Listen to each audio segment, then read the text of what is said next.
વિદ્યાર્થી મિત્રો, આપ સૌનું ફરી વખત સ્વાગત છે। આજે આપણે જે ટોપિક ભણી રહ્યા છે ટોપિકમાં આજે આપણે ઈ બેન્કિંગ બરોબર કોને કહેવાય, ઈ બેન્કિંગમાં કેવા પ્રકારની સુવિધાઓનો લાભ મળે છે એની આપણે આજે વાત કરવાની છે। બરોબર, તમને પૂછાઈ શકે એવો પ્રશ્ન કે ઈ બેન્કિંગ કોને કહેવાય અથવા તો આ શબ્દથી આપણે પરિચિત હોવા જ જોઈએ કે ઈ બેન્કિંગ એટલે શું, ઈ બેન્કિંગ કોને કહેવાય એની આપણે આ લેક્ચરમાં વાત કરવાના છીએ। ઓકે, તો ઈ બેન્કિંગ કોને કહેવાય તમને બધાને ખ્યાલ હશે બરાબર કે ઇલેક્ટ્રોનિક માધ્યમો થકી જે તમામ સેવાનો લાભ તમે લ્યો છો એને ઈ બેન્કિંગ કહેવામાં, અને આ શબ્દથી તમે બધા જ પરિચિત હશો બરાબર। Online banking, virtual banking, internet banking કે ઈ બેન્કિંગ, આ બધા શબ્દ આપણે એક જ શબ્દ તરીકે એટલે કે ઈ બેન્કિંગ નો જ અર્થ થાય છે। તો ઈ બેન્કિંગ કોને કહેવાય એની વ્યાખ્યા આપણે કઈ રીતે લખીશું એ મેં બોર્ડ પર દર્શાવશે બરાબર। તો આ ઈ બેન્કિંગ આપણી પરીક્ષામાં પૂછાય કે ઈ બેન્કિંગ એટલે શું, તો આપણો જે ખ્યાલ છે ઉપરાંત આપણને જે પાઠ્યપુસ્તકમાં જે વ્યાખ્યા આપી છે એ વ્યાખ્યા આપણે લખવાનો પ્રયત્ન કરીશું। તો જોઈએ આપણે ઈ બેન્કિંગ કોને કહેવાય, ઈ બેન્કિંગ એટલે શું, ઈ બેન્કિંગની વ્યાખ્યા કોને કહેવાય એની આપણે વાત કરવાની છે। જોઈએ આપણે બોર્ડ પર, તો ઈ બેન્કિંગ એટલે કે બેંક અથવા અન્ય નાણાકીય સંસ્થાની વેબસાઈટ પરથી ખાતેદાર એટલે કે ગ્રાહક ઇલેક્ટ્રોનિક પદ્ધતિથી નાણાંની લેવડ-દેવડ કરી શકે તે પ્રકારની બેન્કિંગ સેવાઓને ઈ બેન્કિંગ તરીકે ઓળખવામાં આવે છે। બેંક અથવા અન્ય નાણાકીય સંસ્થાઓની જે વેબસાઈટ પરથી બરાબર, બેંક અથવા અન્ય નાણાકીય સંસ્થાની વેબસાઈટ પરથી ખાતેદાર ઇલેક્ટ્રોનિક પદ્ધતિથી એટલે ઇલેક્ટ્રોનિક પદ્ધતિથી એટલે આપણે જે વાત કરીએ છીએ બરાબર કે મોબાઈલના માધ્યમથી અને ઇન્ટરનેટની મદદથી એને ઇલેક્ટ્રોનિક પદ્ધતિ આપણે કહીએ છીએ। તો ઇલેક્ટ્રોનિક પદ્ધતિથી નાણાંની લેવડ-દેવડ કરી શકે તે પ્રકારની બેન્કિંગ સેવાને ઈ બેન્કિંગથી ઓળખવામાં આવે છે। એટલે કે બેંક અથવા અન્ય નાણાકીય સંસ્થાઓની જે વેબસાઈટ પરથી ગ્રાહક એટલે કે ખાતેદાર ઇલેક્ટ્રોનિક પદ્ધતિથી જે નાણાંની લેવડ-દેવડ કરી શકે આ પ્રકારની સર્વિસ એટલે કે આ પ્રકારની સેવાને જ શું કહેવામાં આવશે, ઈ બેન્કિંગ તરીકે ઓળખવામાં આવે છે। બરાબર, યાદ રહેશે ઈ વ્યાખ્યા છે મિત્રો।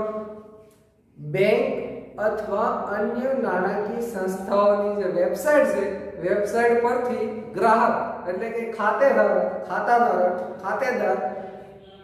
આ જે પદ્ધતિ છે કઈ પદ્ધતિ, ઇલેક્ટ્રોનિક પદ્ધતિ, તો આ ઇલેક્ટ્રોનિક પદ્ધતિથી જે નાણાંની લેવડ-દેવડ થાય છે બરાબર, એટલે કે નાણાં ઉપાડવા અથવા નાણાં જમા કરાવવા, તો નાણાં ઉપાડવા અથવા જમા કરવા એટલે કે નાણાંની લેવડ-દેવડ જે પૂરી પાડે છે આ પ્રકારની સેવાને જ શું કહેવામાં આવશે, ઈ બેન્કિંગ તરીકે ઓળખવામાં આવે છે।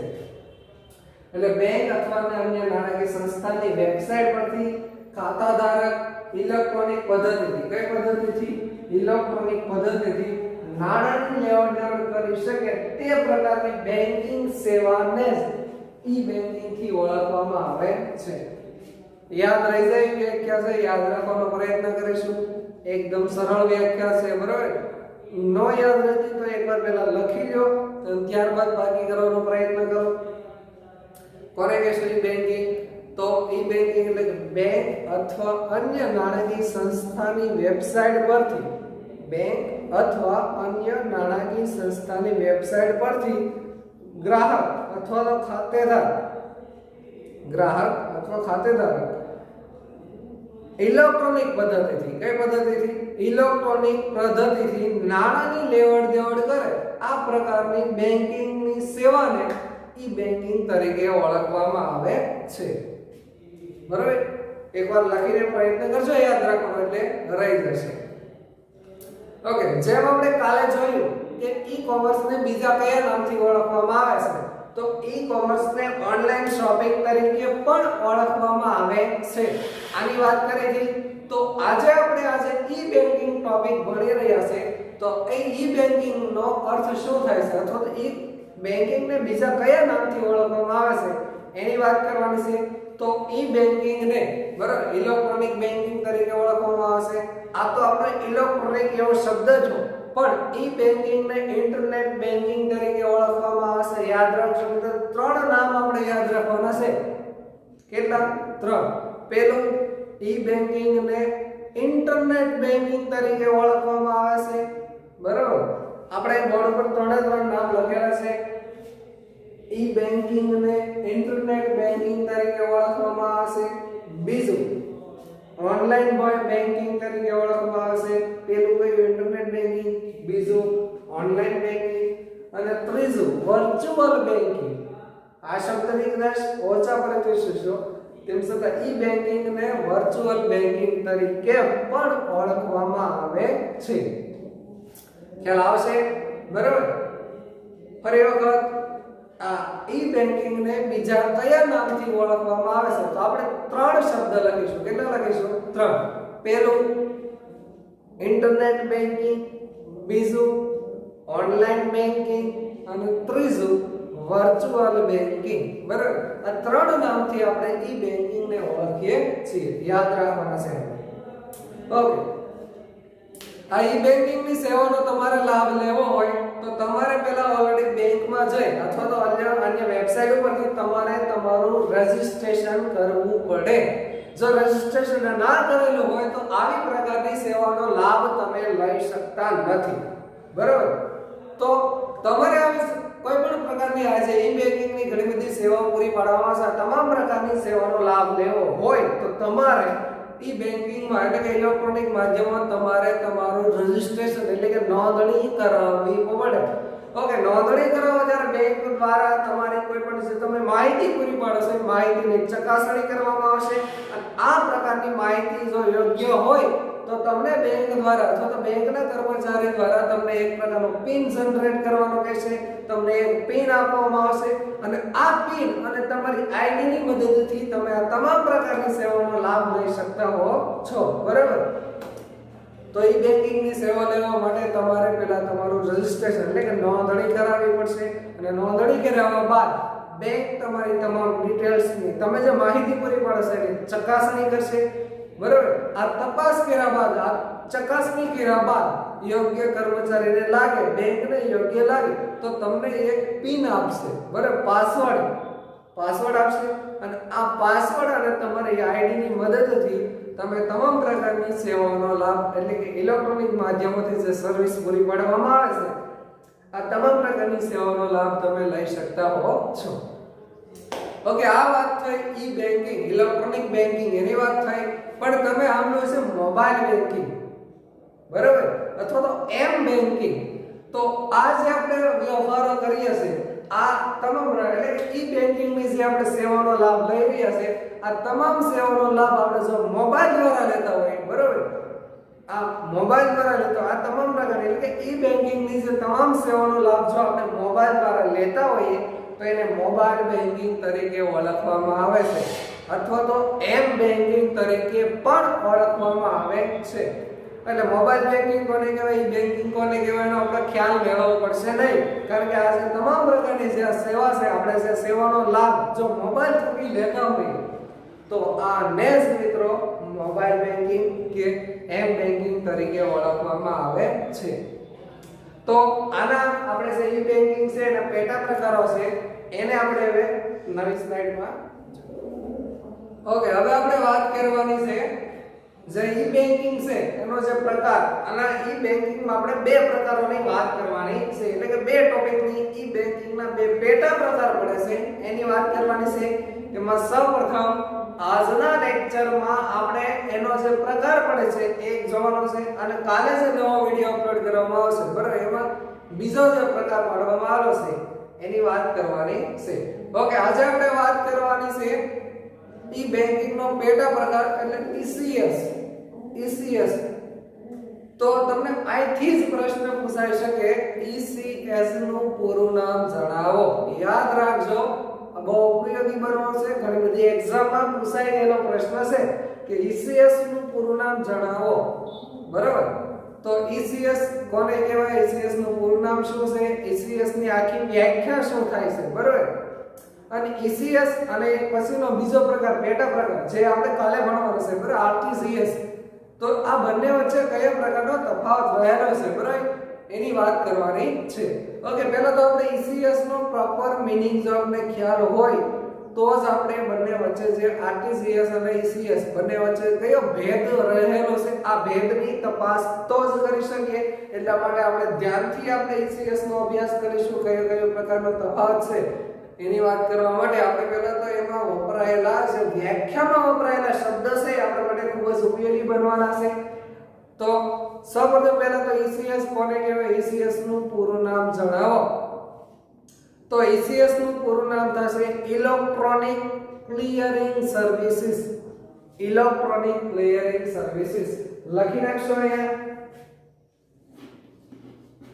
ઇલેક્ટ્રોનિક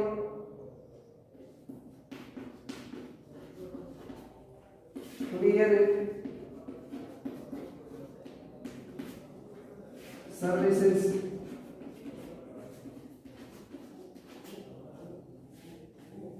બરાબર, ઇલેક્ટ્રોનિક ક્લિયરિંગ સર્વિસીસ. ઓકે, પૂરું નામ ખ્યાલ આવી ગયો છે. ECS નું પૂરું નામ જાણો તો આપણે લખીશું ઇલેક્ટ્રોનિક ક્લિયરિંગ સર્વિસીસ.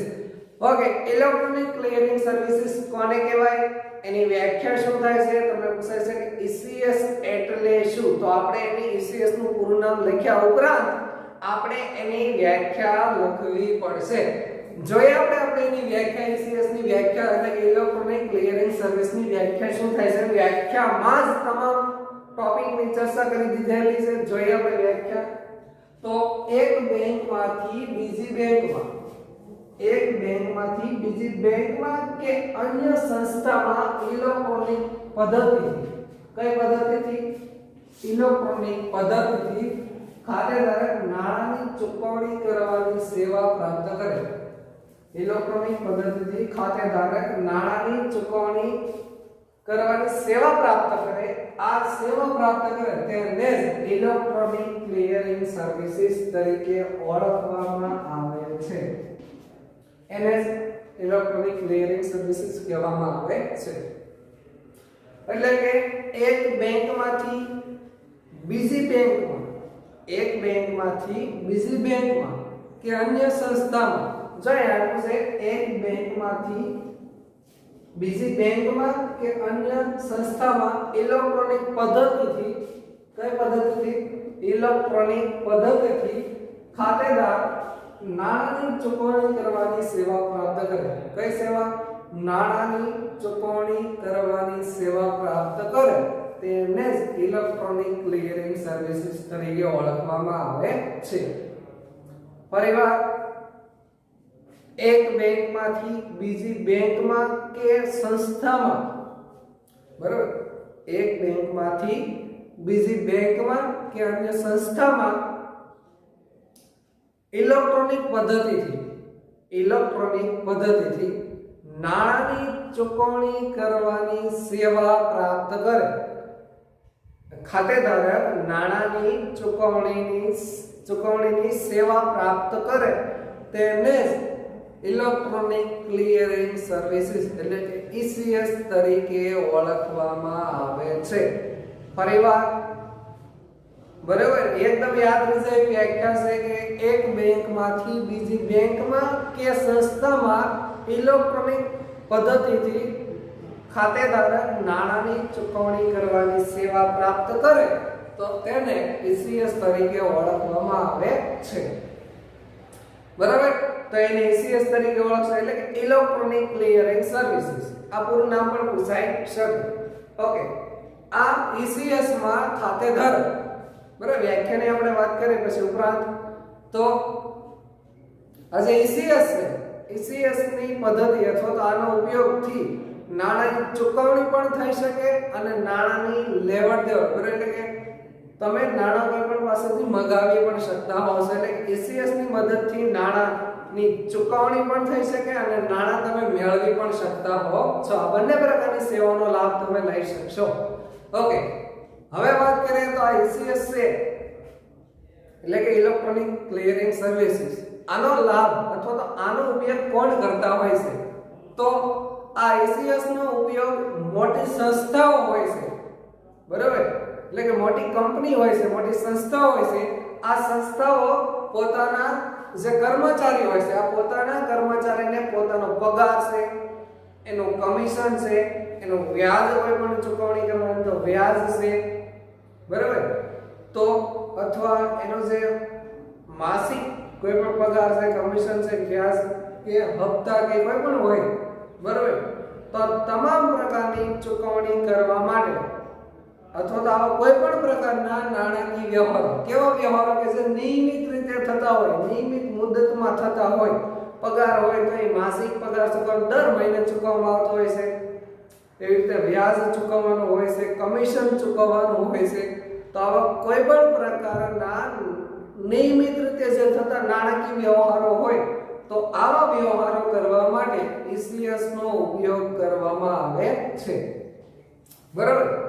આ ઉપરાંત વ્યક્તિગત ખાતે ધારક પણ આવા પ્રકારની આ ECS પ્રકારની સેવાનો લાભ લઈ શકે, બરાબર। કોઈ વ્યક્તિગત ગ્રાહક એટલે કે કોઈ ગ્રાહક કંપની સંસ્થા ન ચલાવતો હોય પણ પોતે ગ્રાહક હોય તેમ છતાં પણ આવા ECS નો ઉપયોગ થતો હોય છે, અને આ વ્યક્તિગત ગ્રાહક કેવા પ્રકારના વ્યવહારો કરતો હોય છે, તો વીમાનું પ્રીમિયમ ચૂકવતો હોય, નિયમિત રીતે કોઈ વ્યાજ ચૂકવતો હોય કે એને કોઈ વાર્ષિક કે જે માસિક કોઈ પણ હપ્તાઓ હોય, બરાબર, આવા તમામ પ્રકારના હપ્તાઓ જે નિયમિત રીતે ચૂકવવાના થતા હોય તો આવા નાણાકીય વ્યવહારો માટે પણ ECS નો ઉપયોગ ગ્રાહક એટલે કે વ્યક્તિગત ગ્રાહક કરતો હોય છે।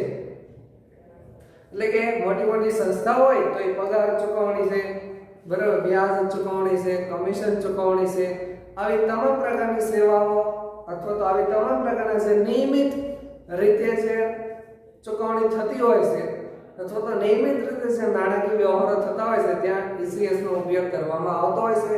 જ્યારે વ્યક્તિગત ગ્રાહક પણ કરી શકે, આપણે ઉદાહરણ જોયા, વીમાનું પ્રીમિયમ ભરવાનું હોય તો એ માટે આ ECS નો ઉપયોગ કરતા હોય છે।